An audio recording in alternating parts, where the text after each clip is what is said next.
कृष्ण तने हुई है पति तोरा। क्या कहा? आगे द्वापर आ रहा है। कृष्ण तने हुई है पति तोरा, बचन अन्यथा जागे न होगा। पति तोरा, बचन अन्यथा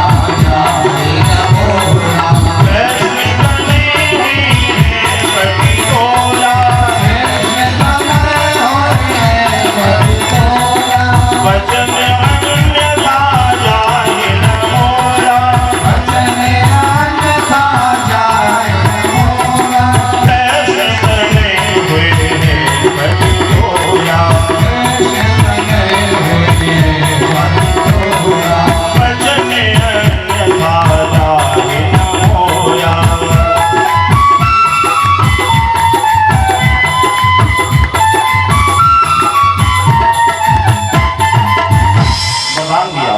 कृष्ण तने हुए पति तेरा, वचन अन्यथा जाहि न मोरा। द्वापर में कृष्ण का पुत्र तेरा पति मिलेगा, तो द्वापर में रति को कब मिलेगा पति? आगे जब कथा ही बताएंगे आपको। बोले भक्त और भगवान की। तो कहा था कि तुझे दर्शन देता रहेगा अनंग, आमर नहीं, शरीर से नहीं दिखाई पड़ेगा सभी संसार वालों को, लेकिन तुझे दर्शन देगा तो वही अनंग भाव से काम दो। आज भगवान कृष्ण से बोले कि आप हमारे माथे पर विष्णु का तिलक कर दो। तो रिया बोले ऐसे नहीं, पहले हमारे से तेरा युद्ध होगा। अगर युद्ध के मैदान में काम दो, तुम अपने काम वेदना के बाणों से मेरी 10 इंद्रियों पर बाण छोड़ना। हम ब्रजमंडल की सभी स्त्रियों के साथ नाचेंगे, गाएंगे, महारास लीला रचाएंगे और उन ब्रजमंडल की स्त्रियों के मध्य नाचते गाते रासलीला करते समय तुम काम वेदना के बाण मेरी इंद्रियों पर छोड़ना। अगर तुम्हारे काम वेदना के बाण से मेरी 10 में से एक भी इंद्री विचलित हो जाती है तो हम हार जाएंगे और तुम जीत जाओगे। उस समय हम अपने हाथ से तुम्हारे माथे पर कृष्ण जी का तिलक कर दूंगा। कामदेव बोले हम तैयार हैं। करिया बोले ठीक है। करिया बोले कामदेव एक बात बताओ, मेरे पास 2 तरह का युद्ध है, आप कैसा युद्ध करेंगे? कामदेव बोले 2 तरह का युद्ध? बोले हाँ। एक युद्ध है घेरेबंदी का। बोले घेरेबंदी का युद्ध कैसा? बोले एक खुले हुए आकाश के नीचे एक निश्चित सीमा में, एक निश्चित क्षेत्रफल में है हमारा आपका युद्ध होगा, वो है घेरेबंदी का। और एक युद्ध है किलेबंदी का। कामदेव बोले किलेबंदी का युद्ध क्या होगा? बोले महल के अंदर है, एक किले के अंदर, महल के अंदर जो युद्ध होगा वो है किलेबंदी का। बोलो तुम कैसा करोगे? कामदेव बोले हम घेरेबंदी का युद्ध करेंगे। कन्हैया बोले ठीक है, चलो वृंदावन में जो निधिवन है, वृंदावन में जो निधिवन है, जहाँ कोई पुरुष नहीं है, जहाँ छोटे छोटे बानर हैं, छोटे छोटे बच्चे हैं, वहाँ हमारा तुम्हारा महाराज लीला हम रचाएंगे। वहाँ तुम काम वेदना के बाद मेरी इंद्रियों पर छोड़ना, हमारा तुम्हारा युद्ध है। जो लोग वृंदावन गए होंगे उन्होंने देखा होगा वृंदावन में आज भी निधन है, जहाँ बहुत छोटे छोटे पेड़ हैं, बंदर बहुत लाठी चले लेकर जाओ ना, छीन लेते पॉलीथिन गए। चूंकि मैं तो वृंदावन रहा हूँ, वही से हमारी शिक्षा है। स्वयं विद्यालय जो श्री मैसानंद जी का है, वहां से बोले भक्त और भगवान की। तो जिस समय वृंदावन के निधन में भगवान कन्हैया कामदेव को लेकर गए, कामदेव ने कहा श्याम आप तो कहते थे कि हम ब्रजमंडल की स्त्रियों को लेकर आएंगे, रासलीला करेंगे, आप तो अकेले आए। कन्हैया बोले देखते रहो, मैं अकेला जरूर आया। अभी जिन स्त्री को, जिन गोपियों को मैं अपने मुरली से बुलाऊंगा, नाम लूंगा, वो गोपियां, वो स्त्रियां भी दौड़ती हुई ब्रजमंडल की आ। कामदेव बोले तो बुलाओ। भगवान कन्हैया ने अपने आंचलों पर, अपने होठों पर जैसे ही वंशी को रखा और बजाना प्रारंभ किया है।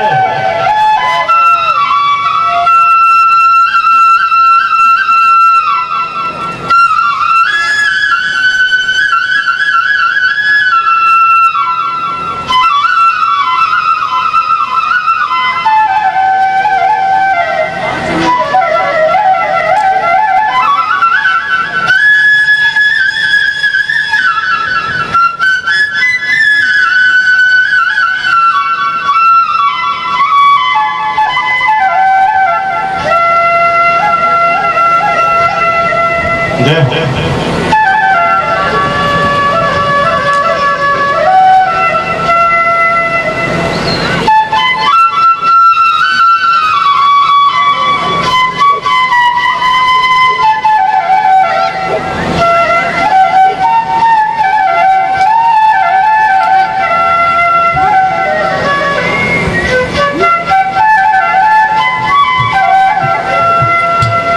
बोली भक्त और भगवान की जय हो। प्रमाण मिलता है कि जब भगवान कन्हैया ने द्वापर में वृंदावन में निज में मुरली बजाई तो इतनी रसिक, इतनी मीठी माधुरी बंशी बजी, इतनी मीठी, प्रमाण तो यहाँ तक है, इतनी मीठी बजी, इतनी मधुर बजी महाराज जी, इतनी मीठी प्रमाण है। वृंदावन वंशी बजी, द्वापर में जब भगवान कृष्ण बजाई वृंदावन वंशी बजी और मोहे तीनों लोग मोहित हो गए। लेकिन महाराज जी इधर प्रश्न कर रहे हैं, बोले वो तीनों मोहे नहीं, कौन रहे कौन से लोग? आपके प्रश्न करने से पहले हम खुद ही प्रश्न करते हैं। कुछ लोग कहते हैं कि जब कन्हैया ने बंशी बजाई तो तीनों लोग मोहित हो गए, लेकिन वो तीन कौन थे जो कृष्ण की बंशी से भी मोहित नहीं हुए? चलिए आज आपको एक सटीक उत्तर दूंगा इसका। वो तीन कौन थे? कुछ लोग ये कहते हैं कि कंस और कंस की दो रानियां अस्थि प्राप्ति, ये तीन मोहित नहीं हुए, लेकिन ये अर्थ गलत है। कारण जब तीनों लोग मोहित हो गए तो कंस और कंस की दोनों रानियां अस्थि प्राप्ति क्या तीनों लोगों से बाहर हैं? अरे वो भी तो मृत्युलोक में है, तो ये तो गलत है।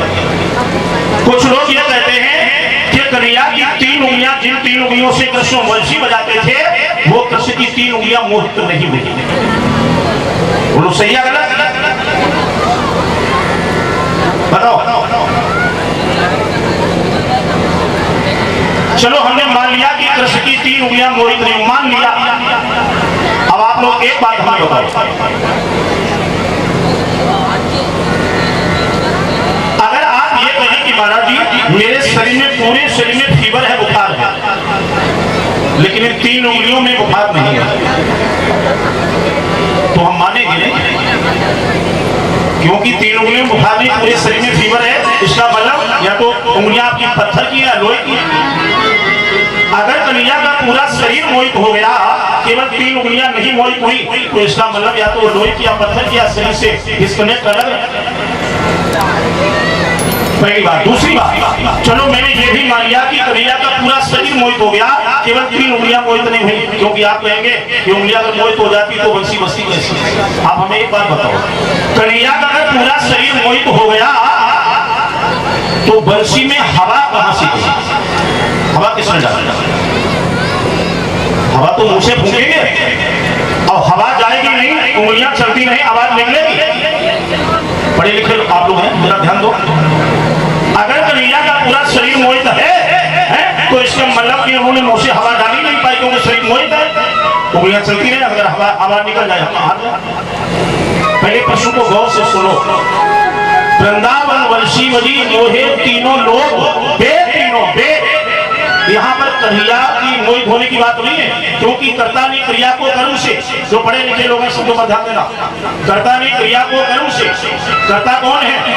कृष्ण। क्रिया क्या है? वंशी का बजना, तो कर्ता और क्रिया की बात ही नहीं है। यहाँ तीन मोहित कौन नहीं हुए? इसका एक हमें सटीक उत्तर मिला। कुछ लोग कहते हैं कि शेष नाग नहीं मोहित हुआ, सूर्य चंद्रमा मोहित नहीं हुए। मेरे पास बहुत बड़ा प्रमाण है कि एक क्षण के लिए शेष भी वंशी के ध्वन में मस्त होकर के झूमने लगा, पृथ्वी डोलने लगी, भगवान भोले बाबा ने त्रिशूल की नोक से पृथ्वी को रोक लिया। अब तीन कौन थे जो वंशी से मोहित नहीं हुए? चलिए हम आपको बताएंगे, नोट करो। हमारे यहाँ कुल कितने युग हैं? युग कितने? युग सतयुग, त्रेता, द्वापर, कलयुग। उस समय कौन युग चल रहा है जब कन्हैया ने बंशी बजाई? केवल द्वापर। न तो सतयुग है, न त्रेता है और न कलयुग। जब उस समय ये 3 युग है ही नहीं तो मोहित क्या हो जाते, अर्थात ये 3 युग मोहित नहीं हुए। पहला प्रमाण। एक दूसरा प्रमाण और है, एक सबसे सटीक उत्तर तो यही है, एक दूसरा सेकंड नंबर का अर्थ एक और है। 3 कौन मोहित नहीं। नंबर 1, मानधाता का पुत्र जो मुचकुंद, जो धौला के पर्वत की कंदरा में सो रहे हैं।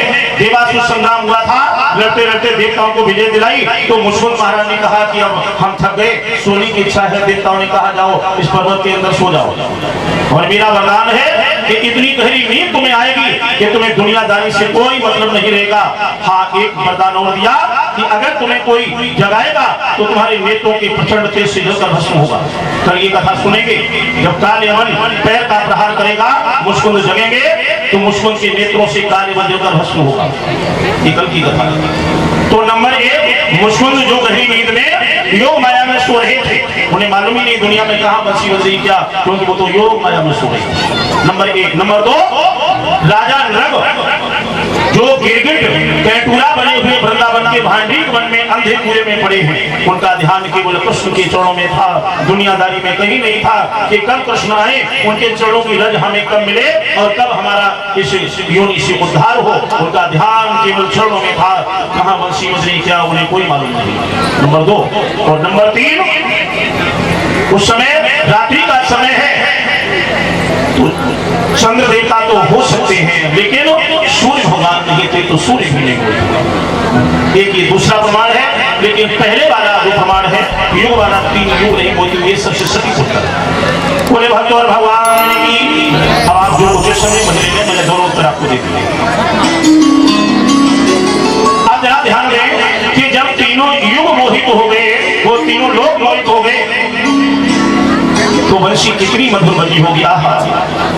प्रमाण तो यहाँ तक मिलता है, जिस गोपी का नाम, जिस स्त्री का नाम कन्हैया ने अपनी मुरली से लिया और उस गोपी के कान में जब वंशी की आवाज पहुंची, आहा, इतनी मस्त है गई कि जो कार्य कर रही थी वही कार्य करते करते भाग खड़ी। ध्यान देना, वेद व्यासी का प्रमाण है, यहाँ पर अक्षर अलंकार अपने तरफ से नहीं है। प्रमाण मिला कि एक है गोपी परीक्षित, इस गोपी का नाम लिया तो ये गोपी क्या करने जा रही थी, 16 श्रृंगार। एक उंगली में रहा है काजल,